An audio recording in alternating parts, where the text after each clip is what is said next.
Tonight, we're covering episodes 1 and 2 of Chambers, exclusively on Netflix. We got hearts, we got families, and we have a giant story unfurling in the American Southwest. Stay tuned. You're tuned in to AfterBuzz TV, the ESPN of TV talk.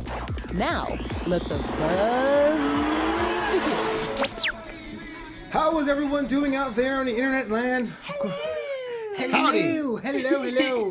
Of course, I'm Flobo Boyce, and you're listening to the Chambers After Show here at AfterBuzz TV, and I'm joined by my esteemed panel. First, to my immediate left, we were in tandem in cadets in Star Trek Discovery. Give it up for Christian Bladt.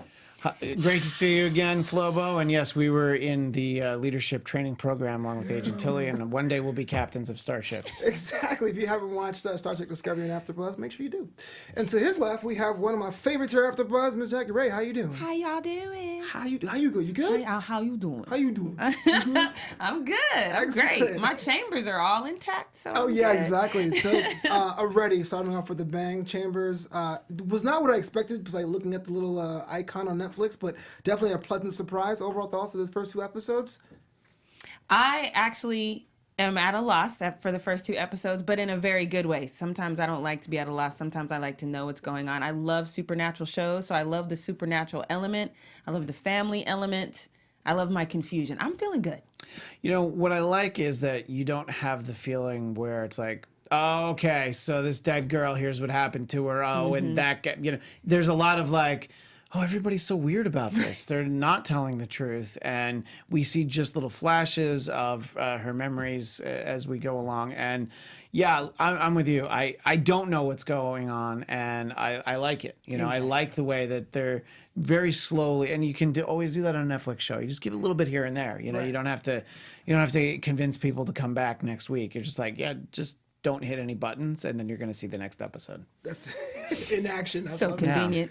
You raise a good point, because I know there's a lot of shows out there that would try to rush it and like do the stop, record scratch. You're wondering how I got here, and then do the little the flashback or whatever. Right, they would do exactly that. They would have the dead girl narrating. Right. You know? Yeah. Well, that show's already been done, so yeah. You know? This is a different show. And we're pushing the envelope now. So our story opens up in Southwest, in Arizona, Crystal Valley and Cottonwood. Just real quick before we go into like our first major topic, what do you guys think about like the maison scene, like the look and feel of somebody went to film school. Yeah, I did, right? and they let me graduate. You believe that? It's crazy. Well, Aunt Becky got me into college, so I never actually got to graduate. But I think they did a great job capturing a tone for a place where you're like, I'm glad I don't live there. You know, and it's nothing against the state of Arizona, but you just feel like there's the 2 towns, and you're like, oh, do I get to pick which one I live in? Because, yeah, I don't want to live. Sasha seems like a nice girl, but I don't need to live there. Oh, yeah. You know? For sure. And so I think that they did a great job, because I realized that they filmed it in Albuquerque, but I'm just like, oh, yeah, this is like when you're driving through Arizona on your way, you know, before you get to Phoenix or after you pass through. You know, this is just like, I don't know where this is. So They did a great job of just like, yeah, just keep driving. Nothing to see here. Move along. It's actually a legit town called Cottonwood. I thought it was beautifully gloomy. Yeah. Like it was it was very beautiful, and like the redness of it, you know, so I thought they captured that very well. But at the same time, it was very gloomy and hopeless, and that's where you go for your dreams to die kind of thing. So, yeah. But it was beautiful at the same time. So I thought they did a really good job of kind of mirroring that, especially the difference between where she lives and where Becky's parents live. There was definitely a light difference, you know? Right. Yeah, it's like, do you wanna live in Cottonwood? Right. Or Crystal City? Is that what it's called? Or Crystal something. Yeah, Crystal Valley? I think Crystal Valley. You're Yeah. absolutely right. Crystal Valley. Yeah, no, it's the kind of town where you're like, oh man, I get to work at my uncle's pet shop. I have a really good job. Right? Take the bus. Yeah. But speaking of Sasha, the story opens up obviously around her, 17 years old, liberated, very mature, has a job, has a boyfriend, was on a date on a fateful night that was pouring, and the inevitable happened. Let me ask you first, Jackie. When you're out there with someone that's very significant to you, there's a lot of butterflies going along and stuff like that, and feelings and emotions and all that stuff. At what point did you feel that this wasn't just like performance anxiety for her? This is not just like something was wrong. So I didn't have that feeling. I kind of went into it with because I kind of knew what the show was about, and I went into it as a girl thinking she better not have a heart attack on her first time. That is going to be the worst time to have some kind of health problem. So I had anxiety, and I thought she played that well too, because I loved how she was kind of like, I didn't know what it was. I thought maybe I was anxious. I think you know the difference though, because you know, as a girl, hey, hello ladies, we know the difference between nervous, oh, this is my first time, and possibly a heart attack. So the look on her face I thought was very authentic. I thought she played that well, and I'm very happy that the writers did not make her have that heart attack during the act, because I would have ruined it for her. Right. And I'm all about not being ruined. It's a beautiful thing, don't ruin it. Yeah, I think that they did a great job with that, and you know, you can definitely understand. TJ, her boyfriend, is like, oh yeah, no, I'm not going anywhere near you. You know, it's the whole point that it's like, I don't know, more than a month, and he's just like, yeah, I don't want to break you. I almost did, you know. So I thought that they handled it really well, and it was really interesting. And yeah, because if you know at least enough about what the show's about, you just kind of figure like, oh, this is where it's going to happen. But like Jackie, it just like, yeah, at least it was in the early stages. And I don't know. I don't think I could go mattress shopping ever again now, because now I'm just like, wait, is that what happens? It totally is. Somebody did it on my mattress? Ew. I actually knew a guy that was homeless that would break into mattress stores. Well, what do you think is happening when you're in a hotel? I don't know. It's the room is made specifically for me, and then when it's done, they close it down. They burn down the hotel after Flobo leaves. Yeah, that's true. Exactly how it is. It's absolutely true. So with just one moment, Sasha's life has changed, and we see the image of, like, because you can tell the surgery was done in haste, right? So she has this long scar. No, Christian, you had a couple words of feeling about that. Well, I just had the question because I meant to look up how old the actress was, and then I didn't because we were too busy talking, having fun before the show, and I'm not professional. But I think it's interesting because her character is 17, and look, they really show you the scar. I think it's important that you see it. And it's not done in a scintillating way, but I just like, there's nudity of a 17-year-old girl, and I understand she's not really 17. That's not the point, but I was just like, oh, so this is okay now. Everybody's all right with it. I just wanted to make sure, because I didn't realize, I didn't get the memo that, you know, and look, I guess if you think about, like, you know, high school comedies from the 80s, you know, like your Revenge of the Nerds and your Porky's, where all the you know, the women were like in their 30s playing 16, 17. It was fine. Yeah. But I just found it a little, I just thought about it after the fact. And maybe I was the only one who had that thought. But I was just like, this is, you know, clinical nudity, but still gratuitous nudity for a character that's supposed to be underage. So I think I wouldn't have even thought twice about it if I wasn't like, wait a minute. Yeah. Didn't they just tell us she's 17? Yeah, did you feel that about the nudity, but we're okay with the sex scene? No. But that was like, things are covered. It's you know, implied sex. It's more implied. This was like actual nudity, and you know, I feel like we've seen before, you know, underage characters in sexual situations where obviously things are obscured, but this was just out there, and I don't know. I guess I found it jarring in a way that if the character, even if she were just turned 18 at the beginning of the episode, I wouldn't have even thought about it. Gotcha. For sure. You know what? Well, actually, I'm choosing words carefully. I was going to say, I have a problem at all, but that sounds really creepy. What I was going to say was, you know, I had surgery a couple of years ago. I mean, I had a bunch of skin removed. I had lost a lot of weight, and I have a scar that runs from my chest to my pelvic and on both sides. So for the first 6 months, it was the same, reapplying the thing. So I definitely saw the scar going, man, she didn't get the good one, the keloid. I was more into the actual damage. So your perspective is totally cool, because I was just looking at the medical part of it, you know? So you just read Playboy for the articles, is what you're saying. Okay. I just want to make sure we're on the up, on the up and up here. There's some good journalism in those magazines. All right. Yeah, some good interviews. So Sasha she's kind of in a place where, you know, she had to take some time off from school. She's left back. She still has a good friend in Yvonne, which definitely seems to be her sidekick, her number one, you know. Also seems to be like her only friend, which, you know, look, all you need is one really good friend. Yeah. But, you know, it doesn't seem like she really, well, TJ, but she doesn't really have any other, like, friends, you know. But, yeah.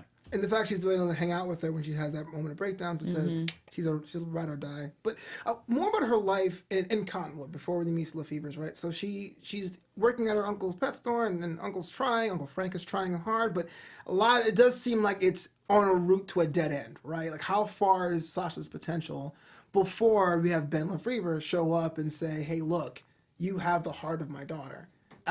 She was definitely on edge. He was kind of creepy, wasn't he? When he shows, He was kind of. He was very creepy. We're friends now. I don't even have to check my notes because I know that what I wrote down when I was watching was creepy dad. You know, because you're just like, oh, what's up with this guy? You know. But knowing the potential in that, did you ride with Frank when he was like, we should at least owe them dinner, or did you feel that was a little bit kind of weird, even understanding how creepy dad was? I could have understood Frank leaving it up to her, but then I think he started to think about, just imagine being in their situation and you don't know what you can do. You're like, our daughter's gone.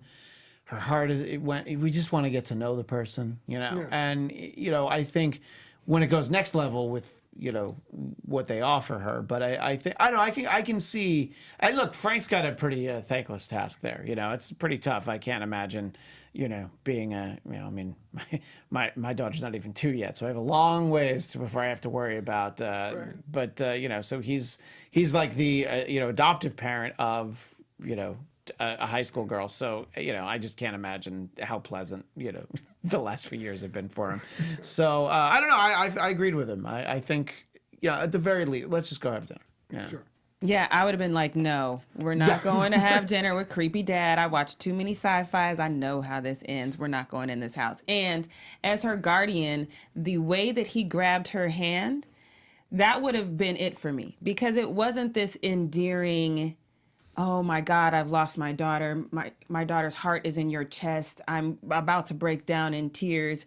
It was almost like this sense of ownership to me. Like he had a right to be there. Because he even said, he's like, I know this is unheard of. Like there's rules against this, but I feel like this was supposed to happen. Yeah. Like I just feel like I was supposed to break all these rules because I'm supposed to be here. And you guys kind of owe me dinner. He didn't really give them the feeling that it's up to them. I mean, it's kind of like one of those things when your boss tells you, oh, you're going to be there, right? Right. Make it sound like you have an option, but you really don't. You need to go to that. That's definitely a good question. So we ended up seeing the rest of the family. Do you think dad is creepier or less creepy now that you see his relationship with the other Lefevers? I think it goes up and down. There's moments when I thought the wife was super creepy, but then I'm like, no, she's just overcome with grief. And then brother's creepy, but brother also seems like he's just a very rebellious drug addict. So, and then there's moments when dad just seems like he's just trying to keep everything together. And I loved how the writers did that. There's those moments where you think everybody is capable of something, but then they all center around this grief. So you don't really know who's doing what. Yeah, I think I found the mom creepier in the first episode, and I know we're not really talking about the second episode yet, but I think that the more you got to see her, you're just like, no, this is just, you know, she's having the difficulty with all of this that you would imagine, you know? Yeah. And I think I felt for her a lot more in the second episode, whereas the first episode, I was just like, yeah, this is just a weird house. And yeah, I think the brother, you know, look, it's just, you know, he is in a situation where he is, you know, I just don't know how much he cares for his parents. And obviously he has his own problems, let's say. And I don't know. I think, you know, I think he was just trying to let Sasha know. It's like, yeah, I get it. This is all weird. They're weird. And he's trying to be friendly, you know. But I also wondered, I'm like, what's this guy up to? You know? He's like, yeah. You know, I don't trust him. That's for sure. Right. Yeah. It's one of those shows you can't trust anybody. No. Shifty eyes. Except for Cheddar the Mouse. He's well, that's true. At the end of the first, you know what? I would still trust him, but I think he knows something. Yeah. So we have a really, really awkward dinner. One of the most awkward ones I've seen in a while, right? And with a dust storm on the horizon, they decide to stay the night. Right. Well, I was just like, well, I guess you're sleeping over. I was like, wait. Yep. But the way that dust storm came in is when I immediately didn't trust mom, because she kind of just stood blankly out at the window and was like, you guys are staying the night. And then dad's like, but we have an awesome guest room, you know? So it was almost like, it looked like she summoned the storm. Right. That's kind of creepy. That's creepier than creepy dad, right? Right. If you can control weather If she powers, summoned the, yeah, absolutely. Right. you're not leaving. But in that house, there was the offer for Sasha to go to Crystal Valley High on a endowment made in Becky's name. You can tell that Sasha is dealing with survivor's remorse, but now this is on top of that. Now, what do you think is going through her mind, Christian, when you're this person, you have this heart in your chest, you did the thing, you went to dinner, and now you have this other layer on top? Yeah, I mean, I look, I agree with Jackie. It's just like you don't want to go to the dinner, but you can understand, like, all right, I should. But then it's like with the scholarship, it's like, no, I can't. I mean, honestly, you've given me enough. I'm alive. I don't need to do this. Just let me go to my school. But I also understand, frankly, oh no, you are going to that school because we want to have, look, we need somebody to go to college. We need somebody to be good, to strive for more, to try and get beyond Cottonwood. But I can understand her immediate reaction and just like, oh yeah, no, I don't want to owe these people more. Like, how many more of these creepy dinners do I have to go on? Right. And so I'm definitely of the mind where it's just like, she wants to say no, but it's not entirely up to her. I also think she's content with where she is. And so for her, like her boyfriend TJ says, oh, you're going to go up there and show up all those rich girls, you know what I mean? Because for her, it's literally a us-them kind of situation. I'm good with us. I don't want to go hang out with them. She has the plans for the nail salon. Right. But it's not just a nail salon. It is a nail salon and a laundromat. Yeah, see, that is really smart, actually. It is what is it? She called it Oh, it has a name, too. It did. I wrote it. Oh, it's a mani mat. Okay. Where you can get a mani mat. That's enterprising. I wrote that down because that is not a horrible idea. Yeah. But I will steal this idea after this. will write this I was down. put off a bit because it just so happens that Sasha's high school aged. Like, what if this person was 19 or 20? Was this endowment already made? Would it have been something else? So I was, like how you said the storm or something, I was like, was this a trap? Because you thought that it was too soon for them to have that scholarship already made after their daughter's death? And the person that receives her heart will be still in high school. Because, I mean, it's young, so you're not going to put it in, like, an older person. But the person could have been 19 or it could have been 20. Yeah, I mean, honestly, I think that if the heart had gone to someone who's not high school age, they wouldn't have offered them the scholarship. So she's special. Again, jumping ahead to episode 2, they probably still would have given them Becky's car, but they wouldn't have done the scholarship. All right, so Sasha goes to, Crystal Valley, and it's a whole different world. I mean, nap rooms and life coaches and meal plans. It was just like Flobo's high school, right? Just like mine, man, in Brooklyn, New York. The metal detectors were actually porcelain. No, I'm kidding. Sensory overload, I can only imagine, right? Does this kind of school exist? No, but... On TV, it always does. Yeah, on TV it always does, but... I hear Google is kind of like that, though. If you can get a job at Google, I hear it's kind of like that. They do have nap rooms. They have game rooms. So this is the Google High School. The Google High School. It's just an hour by bus ride, of course, like that. Does anyone in the chat or watching the archive versions, did anybody have fencing in their school? Because you did. Yeah, I went to Rangeview High School in Aurora, Colorado, and we had fencing. Actually, we have one comment from Orlando who says the whole family gave me the creeps, which means they sponsored the creepy school. I'm just saying. Yeah. No. I was just like, oh, it's a school with fencing. Okay, it's like, that's legit. So you went to a better school than I did. That's all. Well, did you go to school out here? Upstate New York. You didn't have fencing in upstate New York? No, I had a graduating class of 63. We didn't have a football team either. There's 2 towns put together. So if you had a coach, it would have been a life coach. It wouldn't have been like a real coach. Yeah, we had a soccer team. Settle down. I'm just throwing shade. Real coaches like, drop and give me 100. That's your pretty life. much. Give me that. Yeah. We don't have any equipment, so you're gonna have to train yourself. Yeah. She's walking through the school and seeing, Becky, we love you. Becky, we miss you. I mean, totally. I understand that you can't tell people not to agree, but that must be like the worst feeling in the world. Being like, yeah, you have the heart of someone we really, really like, and we don't really know you that well, Yeah. It makes you feel like their friendship is fake too. Like, we're being nice to you because. Right, what's inside your chest, which is kind of surreal, right? So but the thing is, after it happens in LA all the time. Technically, what's inside in your this chest. town. what's inside your chest here can make people be nice to you. Oh, life lesson number 17. What's inside your chest can make people nice to you. You've heard it Chris first. does I'm writing that down. No, I'm saying I'm writing it down. It's good to know. I've only met nice people, and I've lived here 15 years. Everybody's been great. Yeah. Real quick, how do you guys feel about having Sasha see the first visions of Becky? Right now, she's starting to see flashes of this girl that we hadn't seen or met before, but it's totally freaking her out. But what's that say about her character and her progression with this? I thought finally, because I figured like we were gonna get like I'm like, all right, this is not gonna be straightforward. You know, like okay, you go to the school and everything's gonna be fine.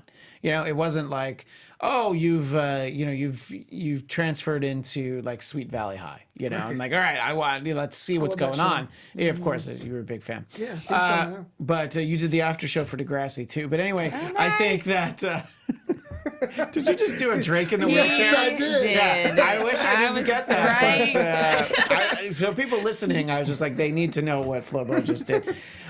So I thought it was like cool, and it wasn't too much. And I'm like, okay, I was obviously going to be watching the show because I knew we were doing this after show, but I was just like, okay, I'm really interested now because they didn't give me a lot, you know. And I think, like we were saying, you know, a network show, we probably would have been given a lot in the first episode. Right. And I like this Netflix pacing where it's just like, here's a little bit. Second episode's like, here's a little bit more, and you're gonna have to just keep watching.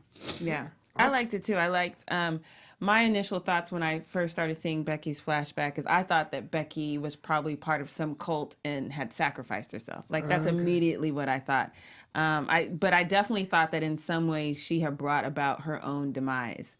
So I liked how they developed that slowly but surely, and you start to see that, you know, Becky's probably using this heart to cry out for help kind of thing. So, but they are definitely taking their time. And I like that.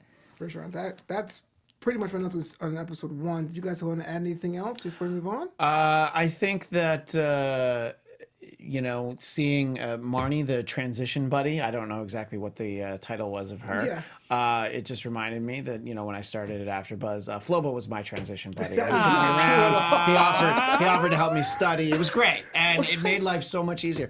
No, it's just like I love that there's. I don't know, so many high school shows and movies have that character, but I thought they did a great job with her because it's like the super friendly and like 100%.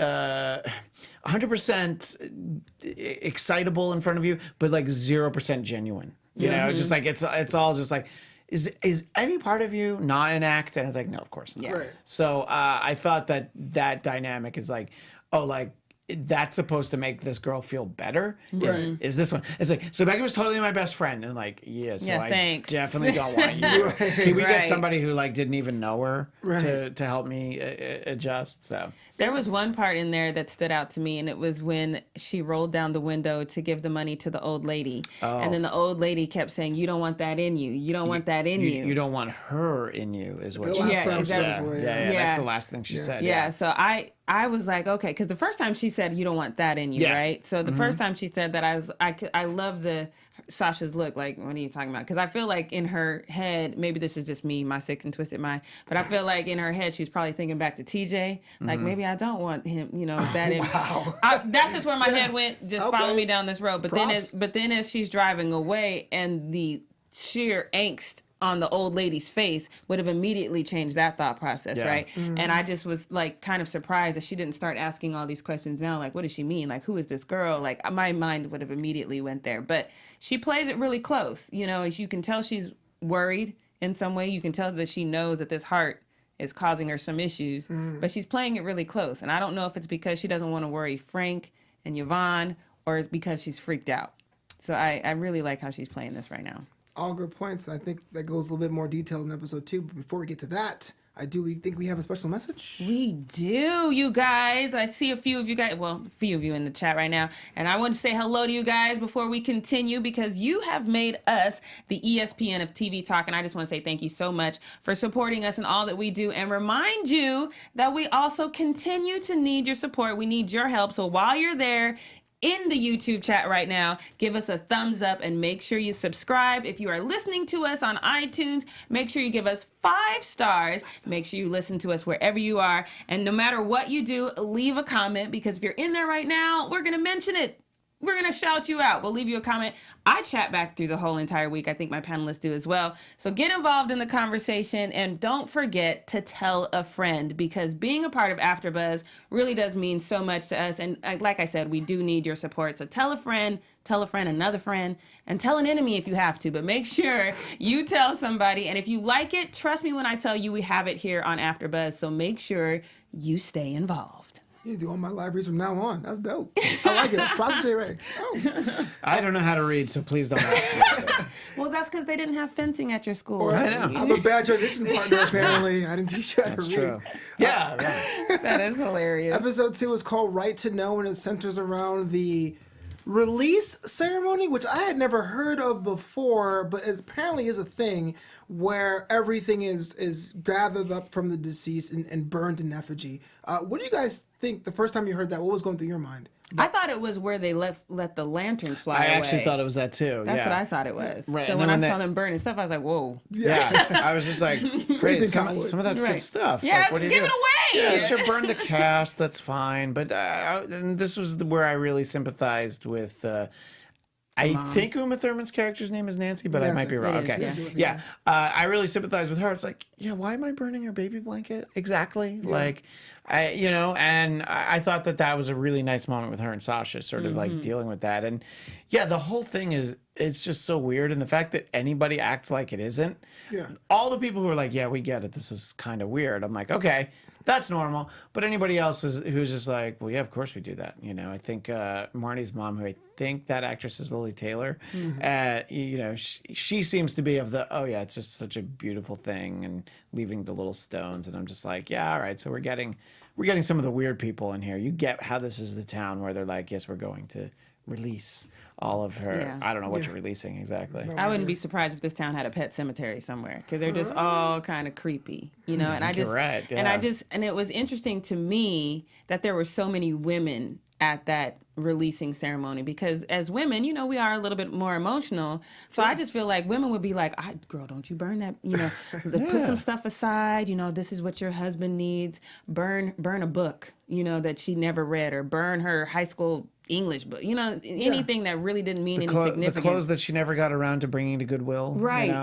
Or the clothes that she always told you, Mom, I'm not wearing that. Like, burn that. And then the Christmas sweaters. Right. Yeah. But you as a mom, I feel like you're going to need, because unfortunately, I do have friends that have lost someone, a child, and that room stays the same forever, almost. It hasn't changed yet. But it's more for the mom. Because even once she gets to a place where she's used to life without the child, she still likes to go and sit in the moments and the memories. And if you just burn all that stuff, that's just cruel and unusual. I don't know. Tell me if you guys are with me or not, but I saw that happen, and I'm like, this is just evidence being destroyed. Oh, I didn't even think of that, but that's a good idea. Because his eyes just being all creepy, being like, I'm just going to burn all these things. So whose eyes were being creepy? The Because- dad. I was going to say, because there's the dad, there's the brother, creepy. there's a lot of guys. Brother's not creepy. Brother's high. Okay. He's creepy high though, more high than creepy. Okay. Definitely more high. Yeah. But I think that there's a little creeper in there, But yeah, it's true. That's a great scam for how to get rid of evidence. Right. If you're taking notes at home. It's a very Rod Serling way of doing it, right? Come on to my party. Suckers. Make a note. Yeah, make a note. So how'd you guys feel about the dress exchange, right? Having Yvonne trying to make a spill happen and get her called away, but then Nancy catches her and basically puts her on one of Becky's favorite dresses. Was first she puts her in a dress that's a terrible dress. Right. But And then it was a terrible dress because it showed the scar. I don't know if you guys noticed the mom I didn't. instantly looked at her chest and then said, oh, this is a terrible dress. It's because it showed the scar. Okay. That's I why actually she didn't get switched. that. I Because thought, you're not a girl. That's good. wait, I'm not? Dun, dun, dun, dun. No, I just thought I was a really ugly girl. But anyway. Look, I thought that, like, of all the things that you then choose as a second one, it's like her favorite dress. I'd be like, oh, no, don't put me in her No, baby, what are you favorite doing? dress. Yeah. Like, I don't know, like at least 5th favorite dress. You know, like I don't want to be one of the top couple dresses. You know, but especially the dress that's too tight. Yeah, the favorite dress that's too tight. Yeah. You're doing a lot. Now I got to walk straight and not try to. No, you're doing too much. Take me out this dress. At that party, we do see a little bit of the dynamic with the other students and who they like and who they don't like. It's definitely coming more and more apparent, like you touched on before, that this town, or at least this part of town, has some skeletons in their own closet. I know we're jumping ahead of predictions and everything, but is there anything that you think that was planted here that's going to pay off? I can't believe that girl's here. I actually forget the name of the character, but it's Penelope. also the one who Penelope, Yeah. who wants to leave. We see her again, like she needs to leave early. You know, I think you hear her saying that, like sort of on the way out. But yeah, when they called attention to that, it's like I can't believe she's here. Yeah. And the interaction, like, oh, I saw you all in the fencing team picture. It was a long time ago. She's like, wasn't that last year? Yeah, it was a long time ago. So, but in high school years. Because you know, if you date somebody in high school for 3 months, that takes a whole emotional breakdown to get over. I agree, Jack is right. So I'm just saying, it's a long time in high school years. It must have been nice to date people in high school. So I can't relate. read There's only books. 63 people in your high school. That's not dating in high school is dated actually all fair of for them. you. Just 2-day rotations. Yeah, it's like Next. it's like a volleyball court. You just sort of rotate through everybody else. Switch. So the surprise at the end of the party is that Sasha got a car. Now it's a used car. It's Becky's old vehicle. Definitely nicer than the one that Frank was trying to put together with old parts and duct tape. Yeah, nice try, Frank. Yeah, nice try, Frank. Heartbreak, Frank. Yeah. You know Sasha's conflicted, but I want to see your perspective on the family for this one. I understand she's commuting and she wants Sasha to go to school safely, but to give Becky's car away, I mean, that seems a little bit out of, like, even beyond them for being a little bit gracious. So I think it depends on where you fall with the camera. Right, because the camera that Sasha found in her room. So for me, them giving her the car was additional surveillance. Like I just in my head felt like there's probably some cameras in that car to keep tabs on her. So it didn't seem abnormal to me. It seemed abnormal to me for Sasha to see that camera in her room, stage this whole thing to come back and try to find the camera, and then be like, oh yeah, I'll take the car. Sure. Yeah, the funny thing was until that came up in this episode, I'm like, oh, I thought she pocketed the camera in the first one. I don't know why I thought that. I don't think she had pockets, but I thought it was like weird to offer the car. I understand like taking it because you're just like, okay, yes, that's what you want me to say. The thing that surprised me is like they didn't clean it. They didn't. Like, there's a bag of her junk in the back seat of Becky's junk. And then, okay, so like the very important evidence buried in the trunk. Yeah, sure, they didn't know that was there. Right. But like you see all that crap that's in the back seat. Like, I don't know, take it for just one of those drive-through car washes. Throw some stuff in a box. You don't even have to sort through it. I was surprised. Unless they're trying to trigger her. Yeah, because I was like, maybe they know what's up and they're trying to trigger a response. By when she sees these things, it's going to trigger Becky. It's going to It was kind of odd that wasn't burned stuff too. That was just like left. You got a whole bag you could have just tossed in. Count. I mean, you should have burned the car. Yeah, it is a Prius. Because wherever she is, she might need it. Oh yeah, well Elliot won't like that. That's the only time I saw someone fighting over Prius. Yeah, I was on his side. Like, wait a minute. Yeah. Like, you didn't give me her heart, and now you're not giving me her car either. This whomps, bro. I might have done you a favor on that one. Right. But Sasha does drive home. She has a couple of words with Frank because he's kind of in his feelings. He's going to do his thing. And we have, which is the final scene in the movie, of the episode, opens the trunk, sees a sketchbook of all these gruesome, grotesque figures, walks in a daze, and has a little bit of a reaction, I guess, is the way to say it. What do you guys think happened there as far as the linear action of her seeing the sketches, her going through the house, and her having that reaction? Having to tear the dress off because the dress suddenly became a choker. And then sort of like what they show us. What they show us Here of like what I don't know how you guys perceived it, but it's like some like ritual or some kind of with the rocks. Like with whatever that was. I'm like, all right, so this is getting even weirder.